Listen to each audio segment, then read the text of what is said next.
My name is Angela Rosario, and today I am presenting to you on why nutrition education in American public schools should be increased.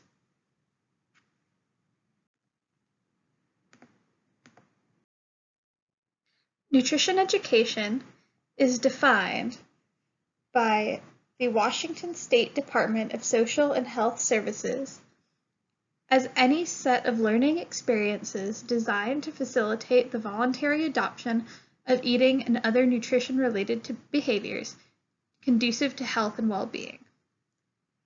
The current standards in place in American public schools does not meet this definition of what nutrition education is.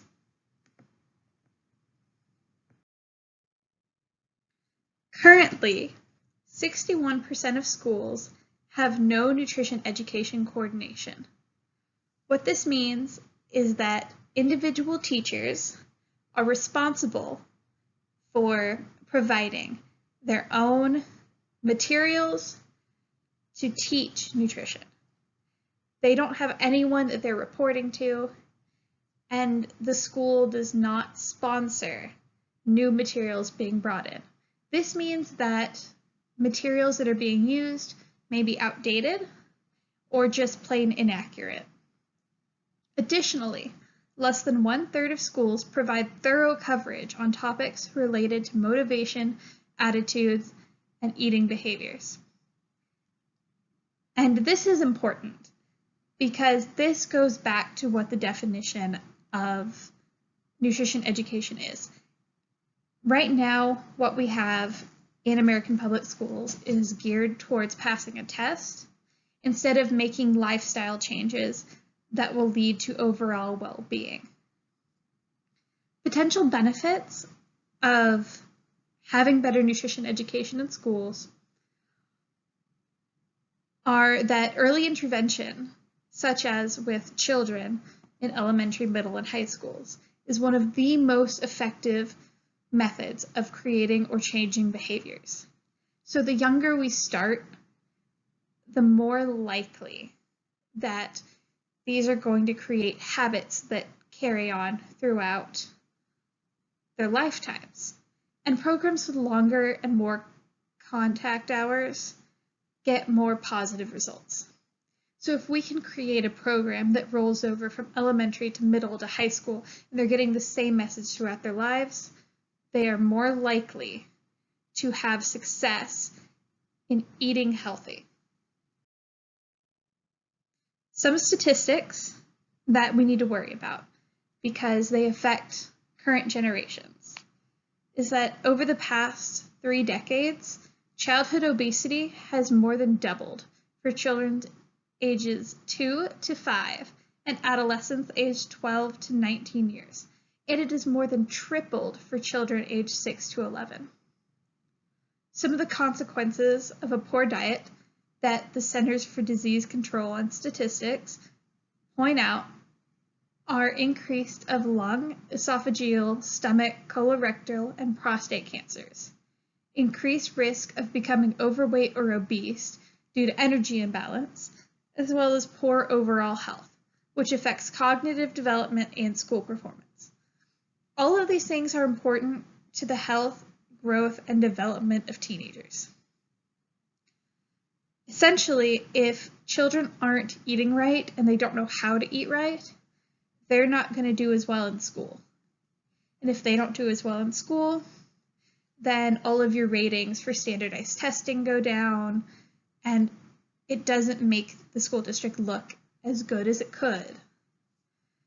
And finally, healthy eating can prevent or delay onset of certain diseases, such as high blood pressure, certain cancers, and iron deficiency.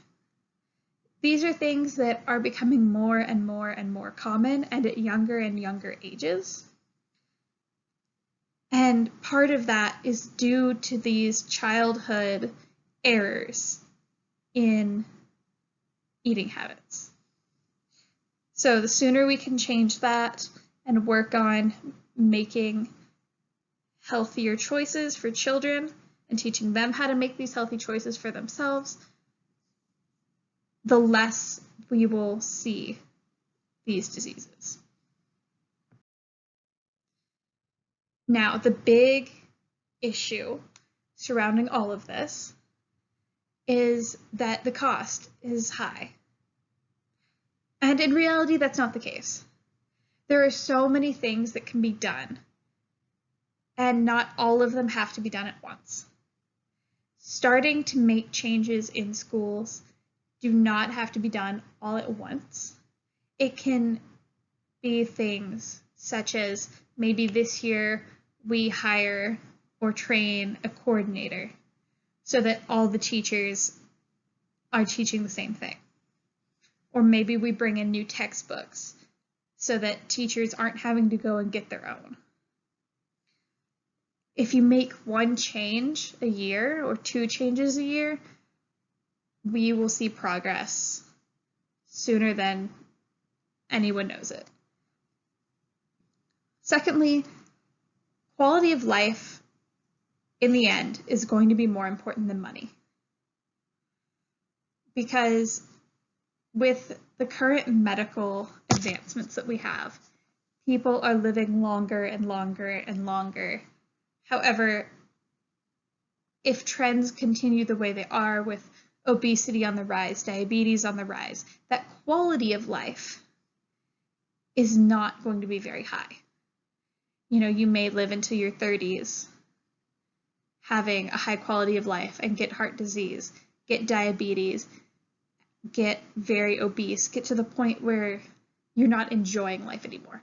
And you'll live a very long time, but you'll spend most of that going to and from doctor's offices, maybe not even being able to work. And that's why increasing nutrition education in American public schools is an investment in future generations.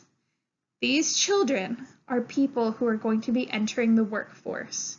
They're people who are going to be the next generation of lawyers, doctors, professors. And so when they leave high school, they're going to go one of 2 ways.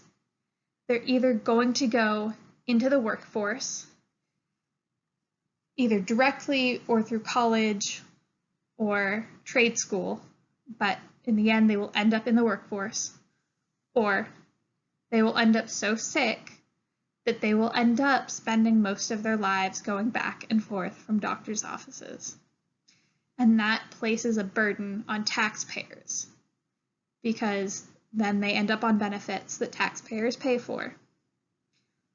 And so in the end, not only does that drain our economy from the taxpayer perspective, it also drains the workforce. And that's not good for anybody, no matter what generation you're in. So, making little changes implemented over time will do a lot of good for the next generation of children.